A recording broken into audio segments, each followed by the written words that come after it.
இருக்கு அவனுக்கு? இரு இரு, யாரு என்ன எவரும் தெரியாம நீ எவ்வளவு பதற? இல்ல ஏதோ சின்ன பையன்னு சொன்னாங்கல்ல, அதான். நம்ம வீட்டுக்கு கூட வந்திருக்காங்க ரோஹிணி. எனக்கு தாலி பிரிச்சு கோத்தப்போ ஒரு அம்மாவும் பையனும் வந்திருந்தாங்கல்ல. ஆமா, ஞாபகம் இருக்கு. அந்த பையனுக்கு தான் இப்ப கண்ணுல அடிபட்டு இங்க சேர்த்திருக்காங்க. இப்ப எப்படி இருக்கான்?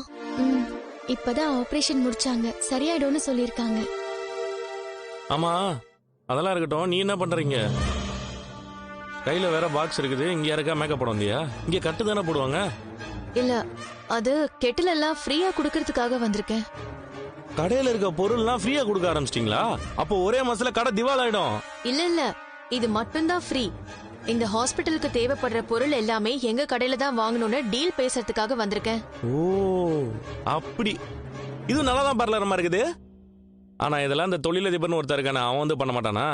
சேர்ல அப்படியே கம்மு போட்டு ஓட்டின மாதிரியே உட்காந்துருப்பானே. கண்டிப்பா இதெல்லாம் அவன் யோசிச்சிருக்க மாட்டான். இல்ல, 2 பேரும் சேர்ந்துதான் யோசிச்சோம். இதுவும் நல்ல ஐடியா தான் ரோஹிணி. சின்ன பொருளை கொடுத்து பெரிய பொருளை வாங்க வைக்கிறீங்க. அப்ப எல்லா ஹாஸ்பிட்டலுக்கும் போறியா? ஆமா. இப்படியே போனா கடை நல்லா டெவலப் ஆயிரும் போல இருக்கு. மீனா, இப்பதான் லைட்டா எனக்கு நம்பிக்கை வருது. எதுக்கு? அப்பாவோட 27 லட்சம் திரும்ப கிடைச்சிரும்ல? மீனா, இந்த வார்டுல ஆள் இருக்காங்களா? ஆமாங்க, அந்த பையன் இருக்கான்னு சொன்னேன்ல, அது இந்த வார்டு தான்.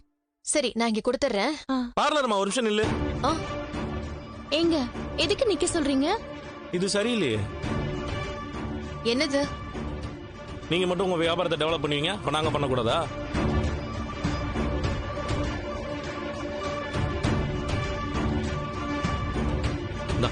என்னோட கார்டு. நீ இந்த ஜக்கு கொடுக்குற எல்லா இடத்துலயும் என் கார்டையும் கொடு. ஏன்னா ஹாஸ்பிட்டல் இருந்து வெளில போறவங்களுக்கு கார் வேணும்ல, எனக்கும் கார் புக் ஆகும். வாங்கிக்க.